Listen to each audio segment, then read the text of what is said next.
환상을 쫓는 여인. 토마스 하디 단편 소설. 상부 웨섹스의 유명한 해수욕장 솔론트 시에서 윌리엄 마치밀은 새들 집을 찾다가 아내가 있는 호텔로 돌아왔다. 아내는 아이들을 데리고 바닷가로 산책을 나가고 없었다. 마치밀은 군인처럼 생긴 포터에게 아내와 아이들이 있는 곳을 물어 그가 가리키는 방향으로 뒤쫓아왔다. 참 멀리도 왔군. 숨차. 마치밀은 아내를 따라잡자 짜증을 내면서 말했다. 아내는 거닐면서 책을 읽고 있었고 세 아이들은 유모하고 꽤 앞서 있었다. 마치밀 부인은 책을 읽으며 빠져있던 명상에서 놀라 깨어났다. 집 구하느라 골탕을 먹었소. 공기 좋고 쾌적한 방이라고 해서 가보면 답답하고 너절하더군. 내가 정한 방이 쓸만한지 가보겠소. 아이들과 유모는 그대로 산책을 하게 놔두고 마치밀 부부는 함께 그 집으로 갔다. 두 사람은 나이도 어울리고 얼굴 생김새도 서로 짝이 될 만하며 집안도 나무랄 구석이 없었다. 그러나 성격이 달랐다. 그는 우둔까지는 아니더라도 무심했고 그녀는 소심했으나 쾌활하기 때문에 자주 충돌하는 일은 없었다. 아무래도 공통점이라 할 수 없는 것은 취미와 기호처럼 아주 사소하지만 개성이 확실히 드러나는 면에서였다. 마치밀은 아내의 취미나 기호를 약간 유치하다고 생각했고 그녀는 남편의 취미를 천박하고 물질적이라고 생각했다. 남편은 북부 지방의 어느 번화한 도시의 총포 제조업자였다. 그의 정신은 늘 이 사업에서 떠나지 않았고 반면에 부인은 시 숭배자라는 우아하고도 고색 창연한 어구로 표현할 수 있는 그런 여자였다. 민감하고 소심한 엘라는 남편이 제조하는 모든 것이 생명살상을 목적으로 한다고 생각할 때마다 그의 직업에 대해 상세히 알려고 하지 않았다.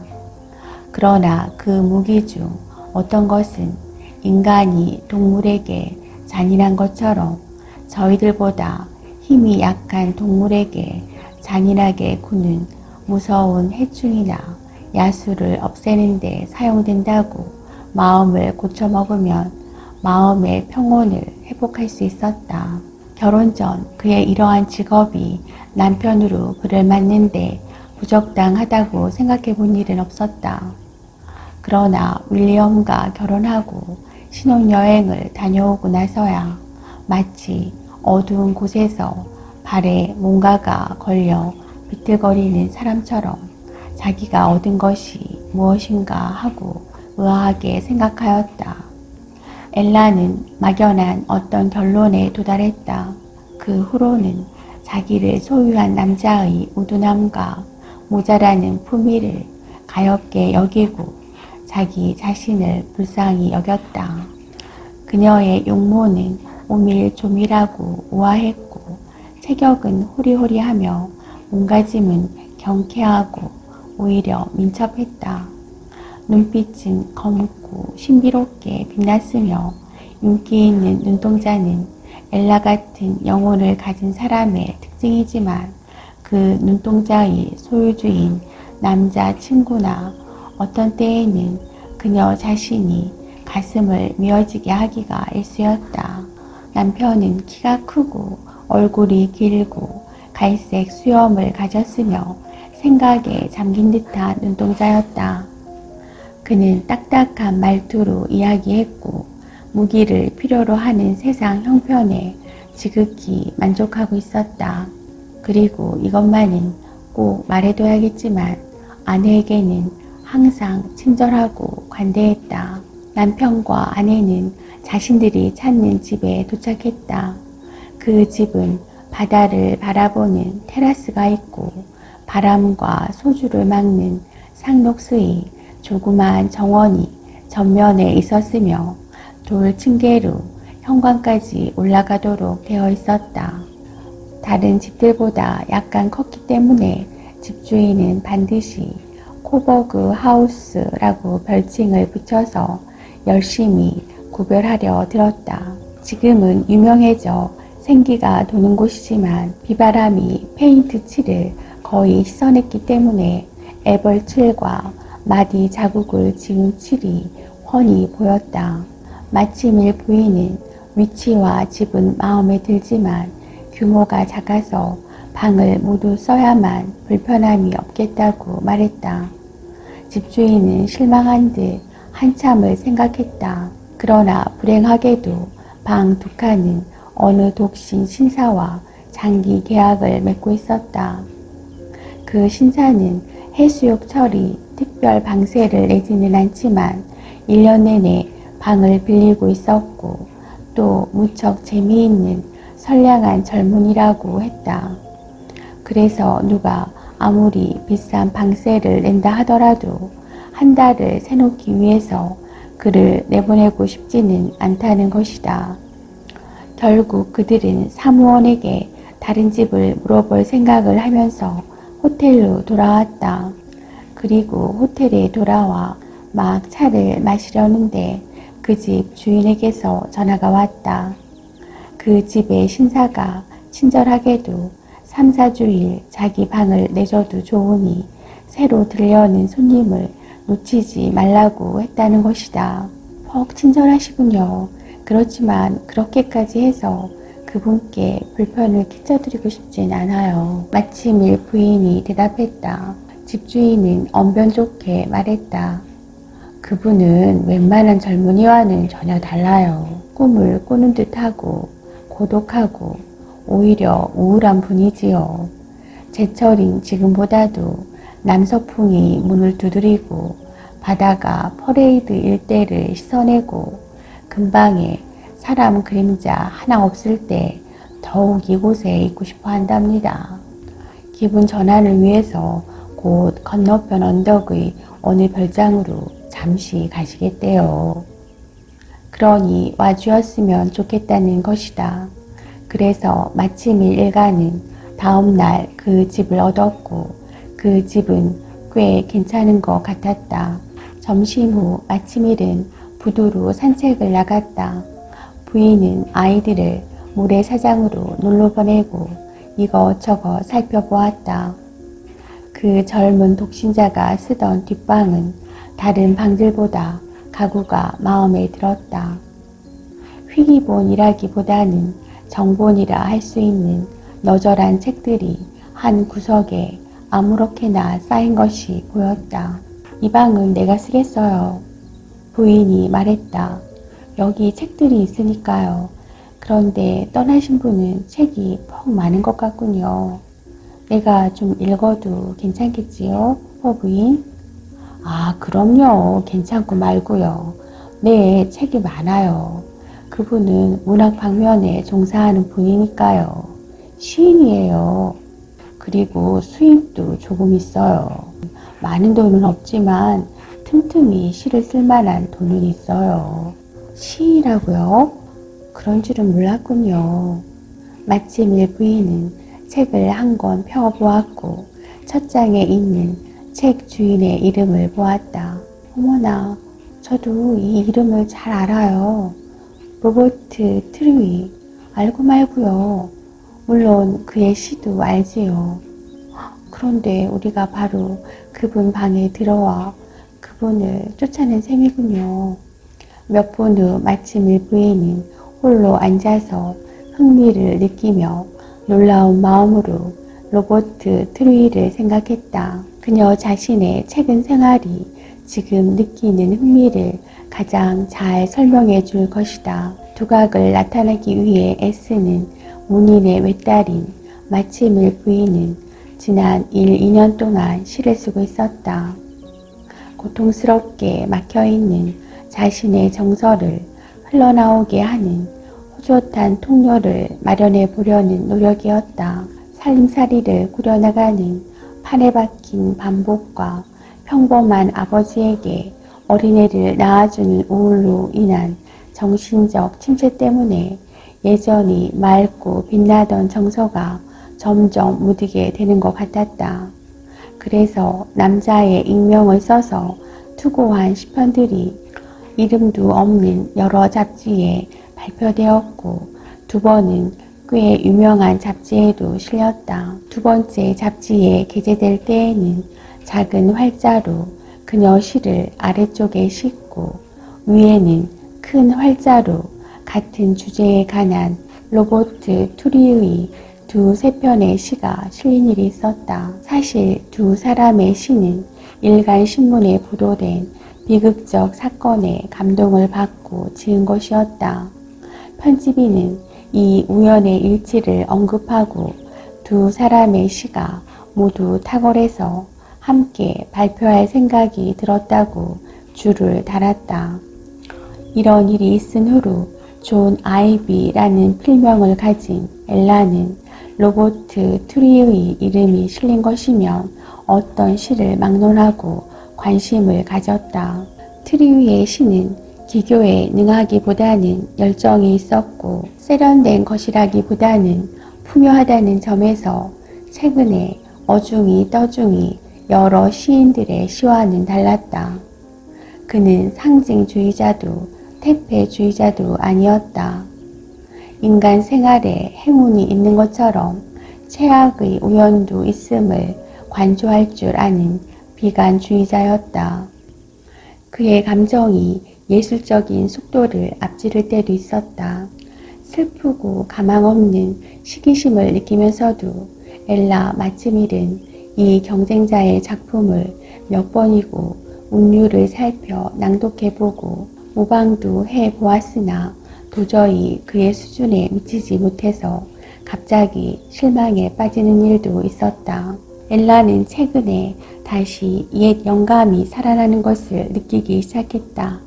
그런데 지금 우연찮게도 그녀는 바로 그 로버트 투리의 방에 와 있는 것이다. 엘라는 생각에 잠긴 채 의자에서 일어나 동료 시인으로서 흥미를 느끼며 방안을 뒤졌다. 정말 다른 책들 틈에 그의 시집도 끼어 있었다. 내용은 그녀도 익히 잘 알고 있었지만 마치 그의 시집이 소리 높여 자기에게 말을 거는 듯해서 다시 한번 읽어보았다. 그리고 대수롭지 않은 심부름을 구실로 후퍼 부인을 불러다가 그에 관한 것을 물었다. 후퍼 부인은 조금도 싫어하지 않고 먼저 새들었던 사람에 대한 그녀의 호기심에 응해주었다. 여기서 오래 있었냐고요? 네, 2년 가까이 있었지요. 여기에 없을 때도 자기 방은 늘 잡아두고 있었어요. 이 지방의 유순한 공기가 그의 가슴에 좋아서 언제든지 돌아올 수 있게 해두고 싶은 거예요. 대개 글을 쓰거나 책을 읽기만 하고 많은 사람들을 만나지는 않아요. 그래도 퍽 착하고 친절한 분이라서 누구든지 한번 알게만 되면 가까이 하려고 하죠. 다정한 사람이란 흔히 만날 수 있는 게 아니니까요. 아, 그분은 다정하고 착하시군요. 그럼요. 제 청이라면 뭐든지 들어주시는걸요. 한 번은 이런 이야기를 하다가 후퍼 부인은 엘라가 전에 전혀 몰랐던 사실에 주의를 환기시켜 주었다. 그것은 침대머리 커튼 뒤에 벽지에 연필로 갈겨 쓴 잔 글씨였다. 이게 그분이 쓴 시의 바로 첫 줄이고 제일 먼저 떠오른 생각이랍니다. 하고 후퍼 부인은 아는 체 하고 말했다. 그분은 대부분을 지워버리려고 했지만 아직 읽을 수 있어요. 밤에 잠이 깨어서 머리에 어떤 운율이 떠오르면 아침에 잊어버릴까봐 거기다 적어둔 것 같아요. 아, 그래요? 엘라 마츠밀은 얼굴을 붉히며 이제 알 만큼 알았으니 주인이 나가주었으면 하는 생각이 갑자기 들었다. 문학적이라기보다는 개인적인 흥미에 뭐라고 형언할 수 없는 의식이 혼자서 읽어보고 싶은 안타까움을 주었다. 한편 엘라의 남편은 섬 밖의 풍랑이 거칠기도 하지만 풍랑에 약한 아내와 동행하지 않고 혼자 뱃놀이를 가는 것이 훨씬 즐거우리라고 생각했다. 그녀는 트루이의 최근 시집을 외울 수 있을 만큼 여러 번 읽고 그 시편들과 겨룰 만한 시를 자기도 써보려고 애썼다. 그리고 많은 시간을 허비한 끝에 결국은 실패하고 울음을 터뜨리기까지 했다. 그러나 그를 아직 한 번도 보지 못했다.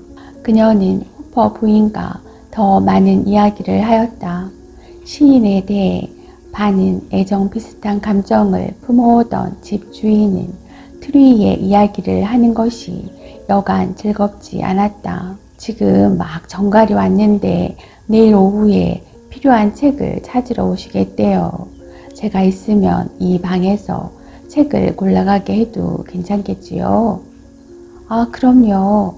만나보실 의향만 있다면 트루이 씨를 만나실 수 있을 거예요. 엘라는 남몰래 즐거움을 느끼면서 약속하고 트루이 생각을 하면서 자리에 들었다. 이튿날 아침 남편이 이런 말을 했다. 당신이 한 말을 곰곰이 생각해봤소. 내가 밤낮 나다니고 당신을 아무 즐거움도 없이 내버려 둔다는 말이오. 아마 그게 사실인지도 모르겠소. 오늘은 바다도 조용하니 당신과 요트놀이를 하고 싶소. 그런 제안을 받아보기는 평생 처음이었지만 엘라는 반갑지 않았다. 그러나 그 자리에서는 그 제안에 응낙했다.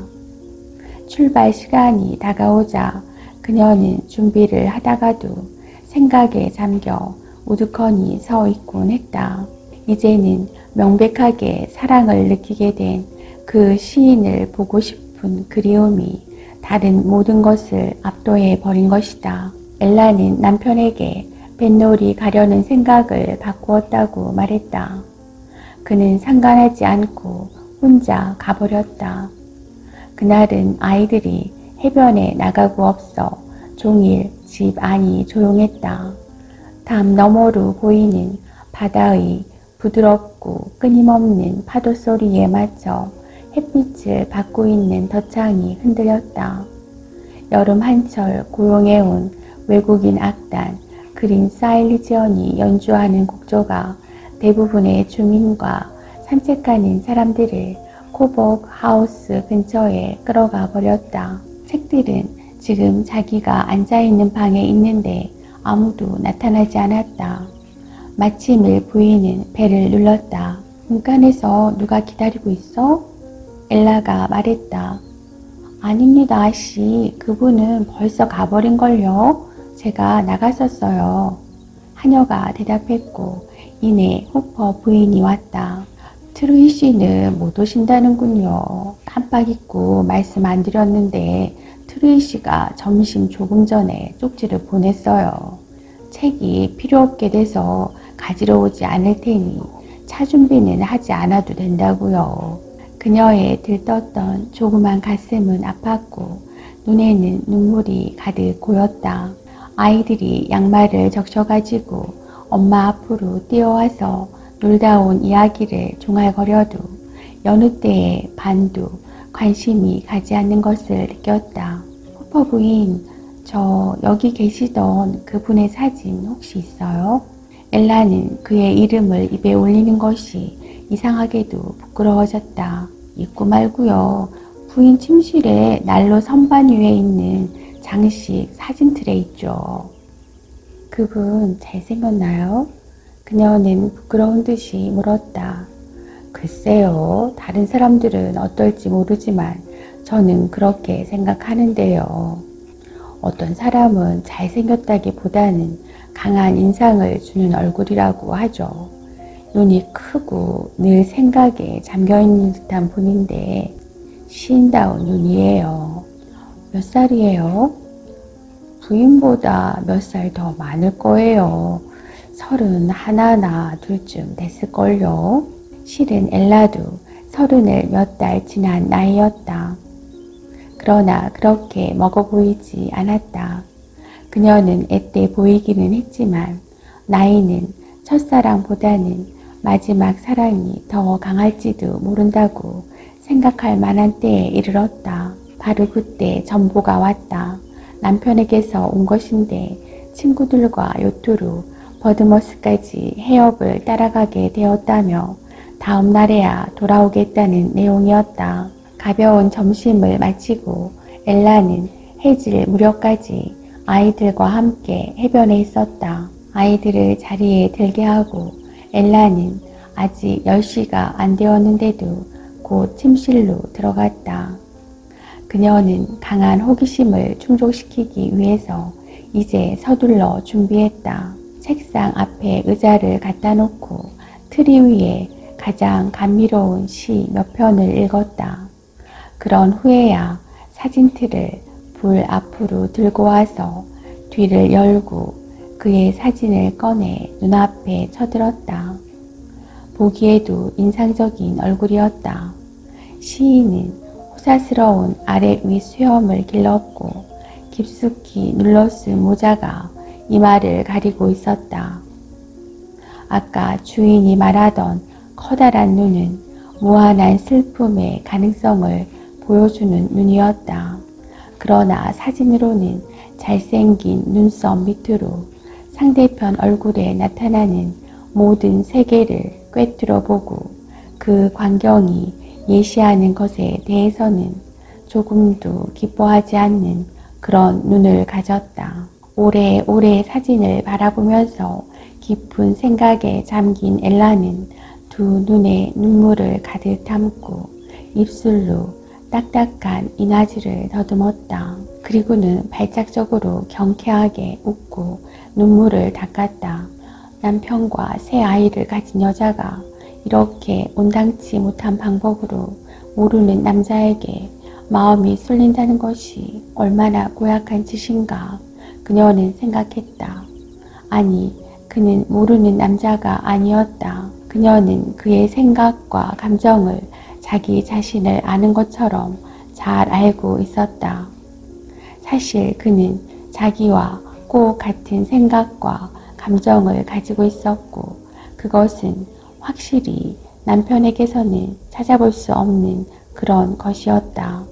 이렇게 그녀가 꿈속에서 시간을 보내고 있는데 층계에서 발자국 소리가 나더니 남편이 묵직한 걸음이 바로 문 밖에 멈추는 소리가 들렸다.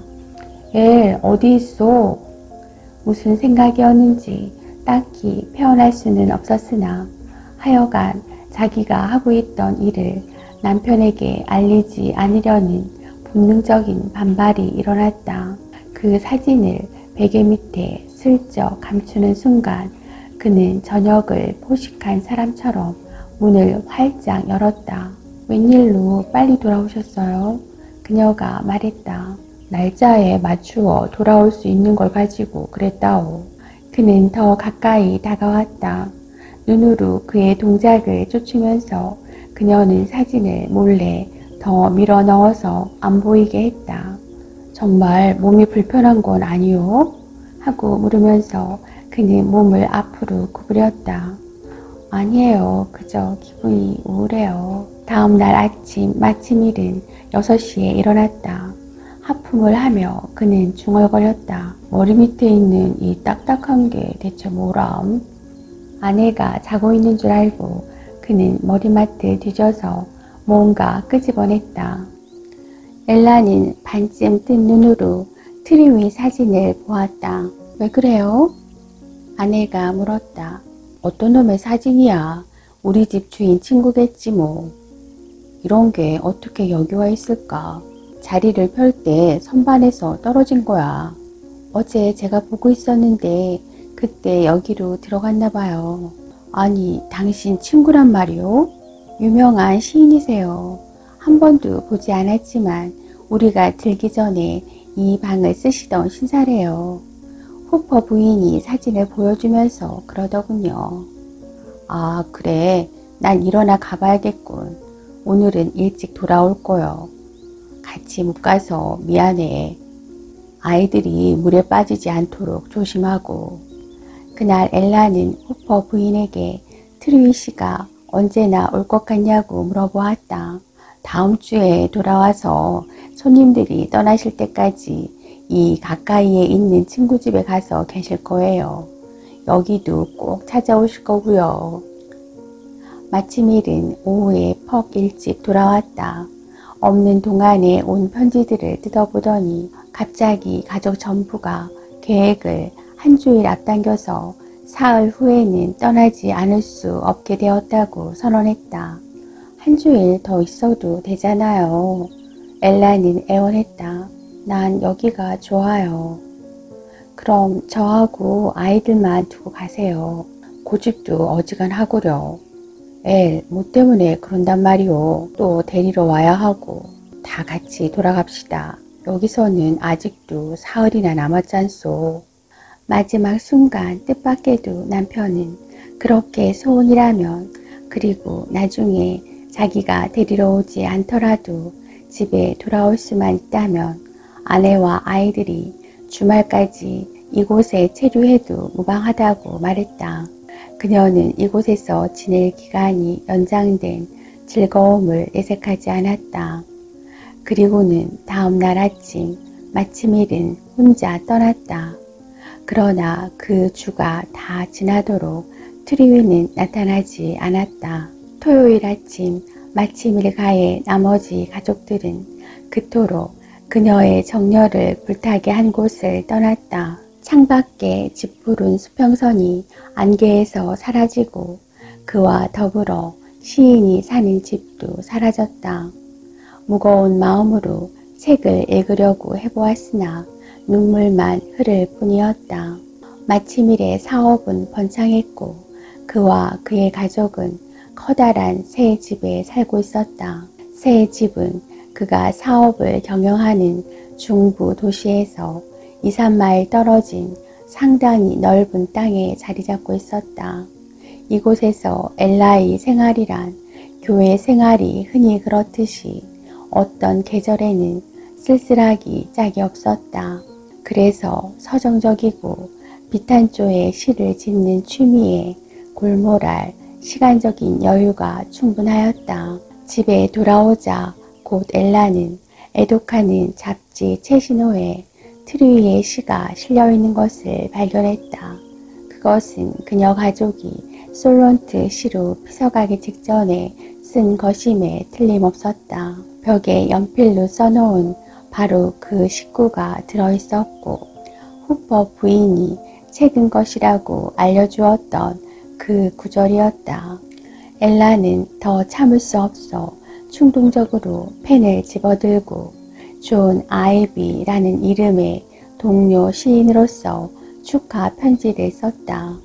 자기가 같은 길을 걸으면서 피나는 노력을 해도 허사인 것에 비해서 영혼을 뒤흔드는 생각과 운율을 성공적으로 표현한 데 대해 그에게 축하한다는 내용이었다. 그리고 2, 3일 후에 답장이 왔는데 그녀가 생각했던 것보다 훨씬 허무한 것이었다. 공손하고 간단한 문구로 자기는 아이비 씨의 시를 잘 알지 못하지만 언젠가 아주 촉망받는 시가 발표된 것을 기억한다고 했다. 앞으로 그가 쓴 시를 반드시 지대한 관심을 갖고 읽겠다는 사연이었다. 그녀 편지는 표면상으로 남자 편지였으나 다소 어리고 소심한 데가 있었음에 틀림없었다. 트루이가 제법 연장자이며 선배인 투로 답장을 했으니까. 그러나 그게 무슨 상관이겠는가. 그가 답장을 보냈고 솔린트 시의 집에 돌아가 있는 것이 사실인데 그녀가 잘 알고 있는 바로 그 방에서 그의 손으로 써 보낸 편지이다. 이렇게 해서 시작된 편지 왕래가 2달 남짓이나 계속되었다. 엘라 마침일은 자기가 쓴 것 중에서 가장 잘 썼다고 여겨지는 시를 가끔 적어 보냈다.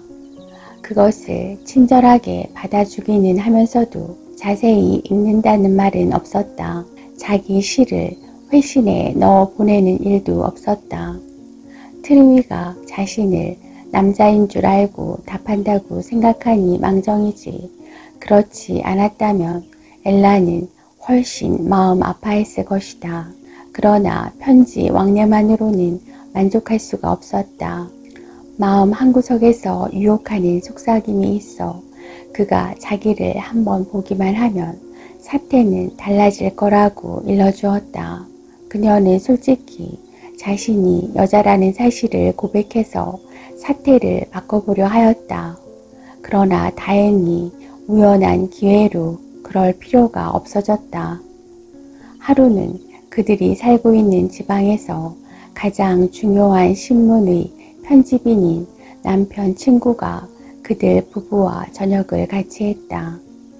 그들의 대화가 그 시인에게 미치자 그 친구는 풍경 화가인 자기 아우가 트루이의 친구라는 말을 하고 바로 지금 그 두 사람이 웨일스에 함께 머물고 있다고 말했다. 다음 날 아침 그녀는 화가에게 편지를 써 돌아가는 길에 자기 집에 들러서 묵어가라고 초청하였다. 친구인 트루이 씨도 자기가 무척 사귀고 싶은 분이니 될 수 있으면 동행해 달라고 요청했다. 며칠 후 답장이 왔다.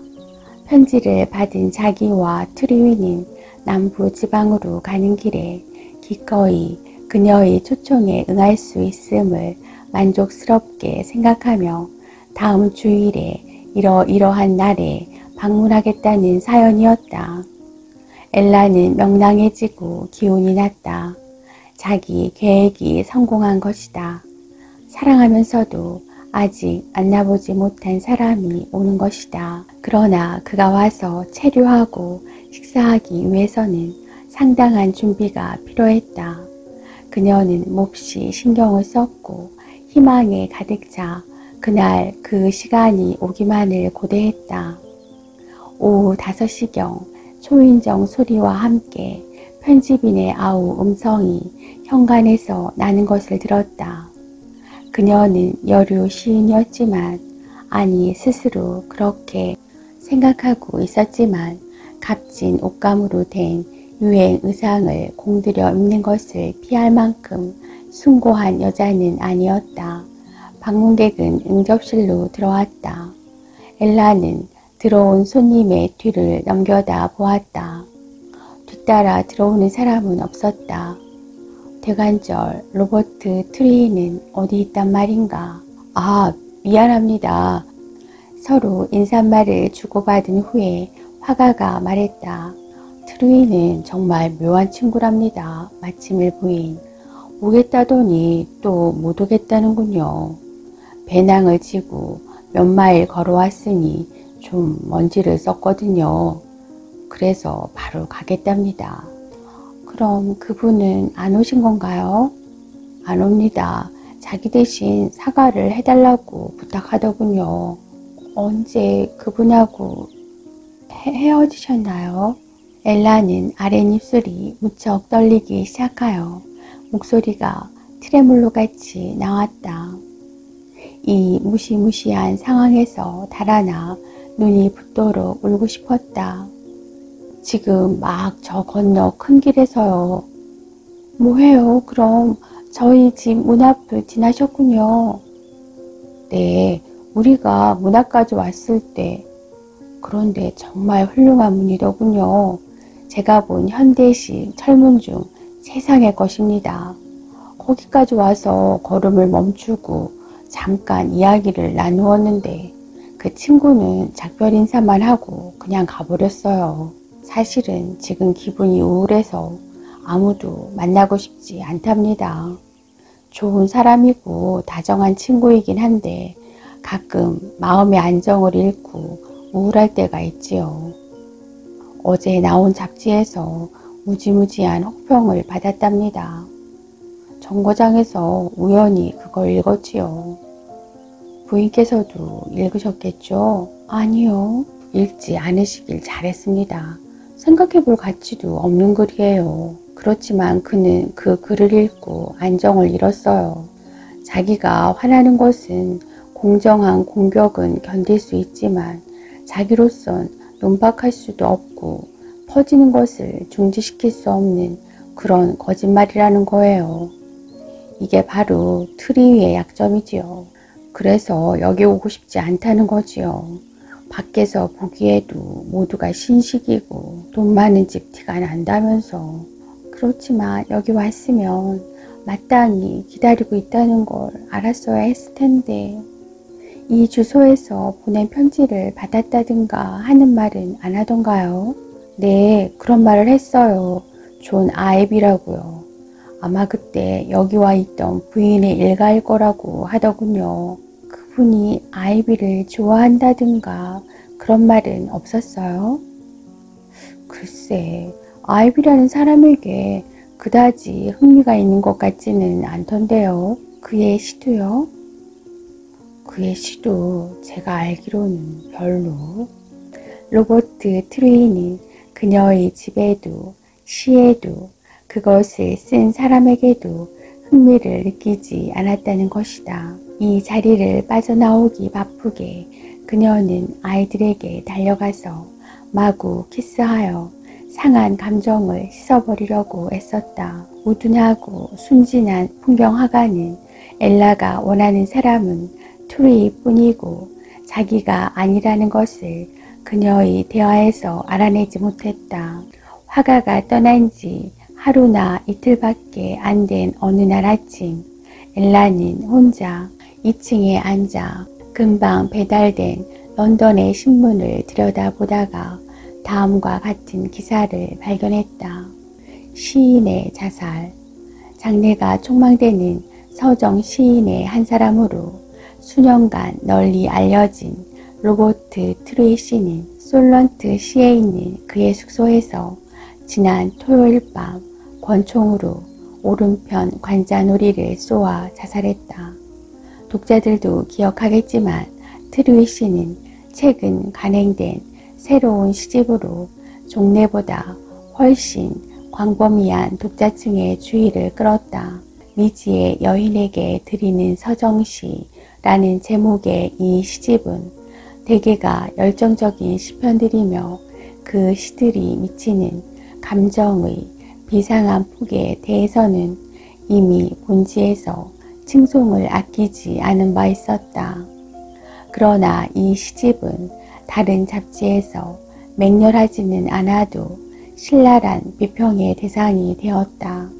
확실히 알려진 것은 아니지만 문제의 잡지가 그의 책상 위에 있었고 그 비평이 실린 후로는 약간 침울했었다는 사실로 미루어 이 글이 이번 비극의 부분적인 원인이라고 추측된다. 수사 결과 보도가 있었고 멀리 있는 친구에게 남긴 다음과 같은 편지도 함께 실려 있었다. 친애하는 보세게, 이 편지가 자네 손에 들어가기 전에 나는 내 주위의 것을 보고 듣고 더 알게 되는 불편을 면하게 될 걸세. 나는 내가 취하는 행동이 건전하고 논리적이라는 것을 확언할 수 있네. 그러나 구구한 설명을 해서 자네를 성가시게 하지 않겠네. 만약 하느님이 내게 어머니나 누나처럼 나를 극진히 위해주는 다른 여성을 주셨더라면 내 현재의 삶을 연장할 가치가 있다고 생각했을지도 모르겠네. 자네도 알겠지만 나는 오랫동안 이런 얻을 수 없는 여인을 꿈꾸었고 찾을 수 없고 손에 잡히지 않는 여인이 내 마지막 시집의 영감이었네. 사회의 일부에서는 별 말이 다 있었지만 순전히 환상의 여인이지 현실의 여인은 아니네. 그 여자는 마지막까지 나타나지도 만나지도 결국 얻지도 못했네. 어떤 여인이 실제로 나를 냉대했거나 또는 내가 그녀를 사랑해서 그것이 내 죽음의 원인이 되었다는 비난을 받지 않도록 이 점을 밝혀두는 것이 좋다고 생각했네. 하숙집 주인에게 이런 불유쾌한 일을 저질러서 미안하다고 말해주게. 그러나 내가 그 방에 있었다는 것조차 곧 잊어버리겠지. 모든 비용을 치를 만한 돈은 내 이름으로 은행에 예금되어 있네. 트리위. 엘라는 잠시 벼락을 맞은 듯 멍하게 앉아있다가 옆방으로 달려갔다. 그리고 침대에 얼굴을 묻고 쓰러졌다. 슬픔과 허탈함이 그녀를 산산이 부셔버렸다. 미칠 듯한 슬픔에 1시간 이상을 휩싸여 있었다. 만약에 그가 나를 알기만 했다면, 나를 알기만 했다면, 내가 그를 한 번만이라도 만났더라면, 내가 그를 얼마나 사랑하는지 알려주었더라면, 그를 위해서는 수치도 비방도 감수하고 그를 위해서 살기도 하고 죽을 수도 있다는 것을 알려줄 수만 있었다면, 그랬으면 아마 그의 귀중한 생명을 건졌을 텐데. 그러나 안 되지. 그건 허용될 수 없지. 하느님은 질투가 심한 분이야. 그이와 나에게는 그런 행복이 있을 리가 없어. 모든 가능성은 사라졌다. 만날 가망성은 없어졌다. 그러나 영원히 현실로 나타날 수는 없다고 하더라도 그 시간이 아직도 그녀의 환상 속에서는 눈에 보이는 것만 같았다. 엘라는 솔런트 시에 있는 집 주인에게 제3자의 입장에서 편지를 보냈다. 될 수 있는 한 정중한 어조로 후퍼 부인에게.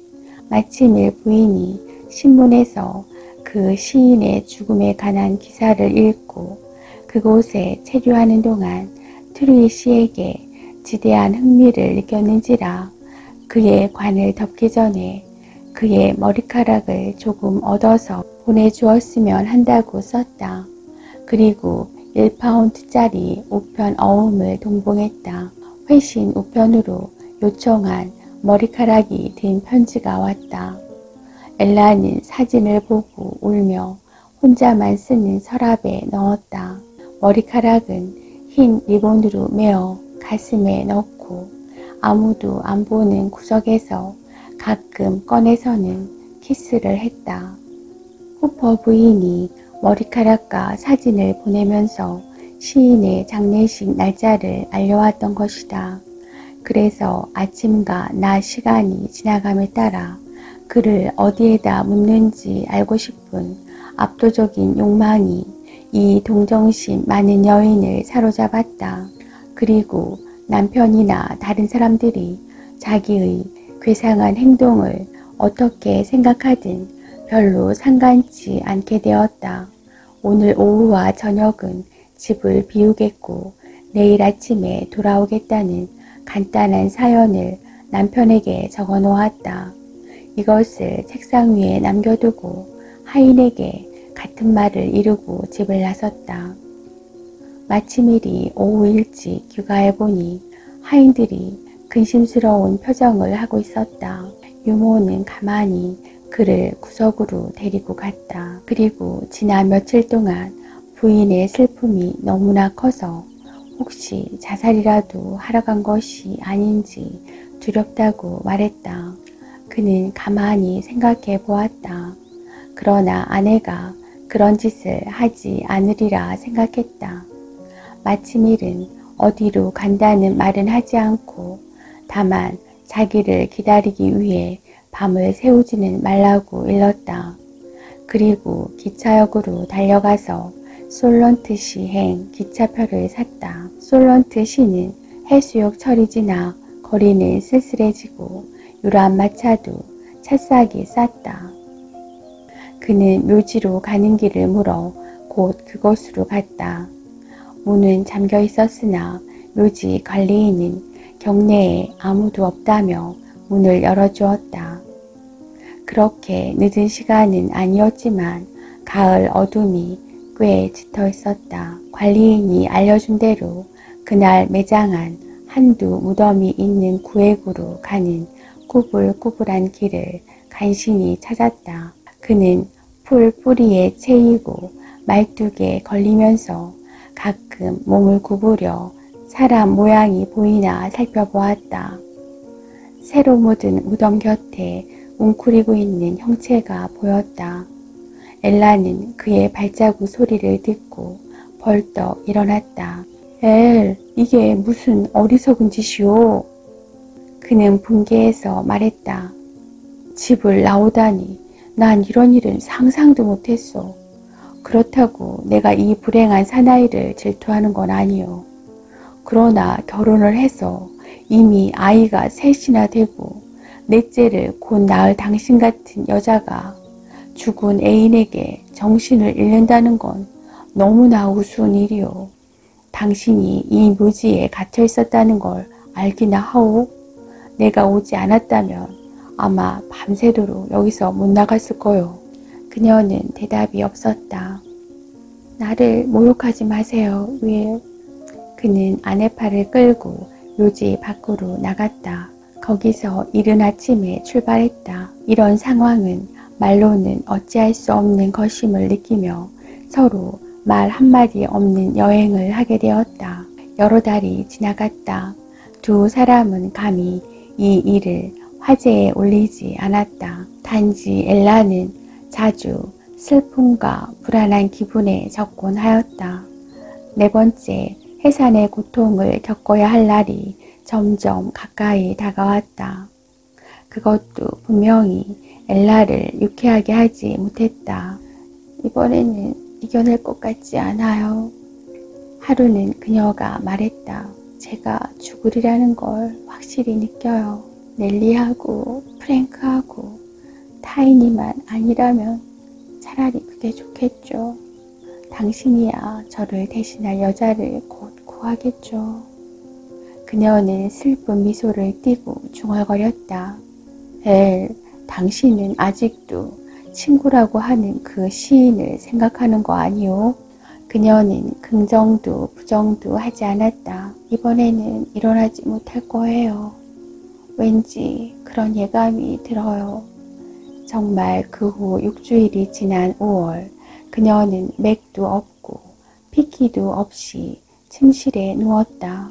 한번 숨 쉬면 가냘픈 다음 숨을 쉴 기운도 없었고 건강한 자기 자신의 생명에서 천천히 멀어져 가고 있었다. 임종 직전에 그녀는 마침일에게 말했다. 윌, 전 당신한테 그 일, 당신도 아는 우리가 솔론트 시에 갔을 때 일을 숨김없이 고백하고 싶어요. 제가 무엇에 사로잡혔었는지, 어떻게 남편인 당신을 그렇게 잊어버릴 수 있었는지 모르겠어요. 그러나 저는 병적인 상태에 빠졌어요. 당신은 저한테 불친절했고 저를 무시한다고 생각했어요.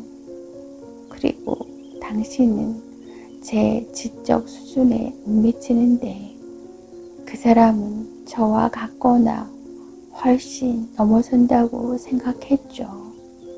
전 애인이라기보다 좀 더 저를 완전히 이해해주는 사람을 원했거든요. 그녀는 기진 맥진해서 더 이상 말하지 못했다. 그리고 몇 시간 후에 갑자기 숨을 거두고 말았다. 마침 일은 몇 해를 참은 남편답게 과거의 질투로 마음이 혼란스럽지는 않았다. 이미 죽은 사람이고 다시는 자기에게 불편을 끼칠 아무런 힘도 없는 남자에 관한 고백을 하라고 아내를 졸라댈 아무런 조바심도 느끼지 않았다. 그러나 아내를 장사 지낸 지 3년이 지난 어느 날이었다. 재혼할 여자가 집에 들어오기 전에 없애버리고 싶은 옛날 서류를 뒤적이다가 우연히 봉투 속에 든 한 줌의 머리카락과 아내 필적으로 뒤에 날짜를 적은 죽은 시인의 사진이 나왔다. 날짜는 그들이 솔런트 시에서 보내던 때였다. 마침 일은 가슴이 뜨끔해지면서 그 머리카락과 사진을 오랫동안 바라보았다. 어머니 죽음의 원인을 알 리 없는 아들은 벌써 아장아장 걸어다니면서 수선을 부릴 나이가 되었다. 그는 이 아이를 데려다가 무릎 위에 올려놓고 그 머리카락을 아이 머리에 갖다 대보았다. 그리고 뒤 테이블 위에 그 사진을 세워놓고 이목구비에 생긴 모양을 하나하나 뜯어보았다. 이미 세상이 다 알고 있지만 설명할 수 없는 운명의 장난으로 아이 모습에는 틀림없이 엘라가 한 번도 만나지 못한 남자와 닮은 흔적이 발견되었다. 그 시인의 꿈꾸는 듯한 독특한 표정이 마치 물려받은 것처럼 어린아이 얼굴에 박혀 있었고 머리 색깔도 같았다. 글쎄, 그럴 것 같더라니까. 마침 일은 중얼거렸다.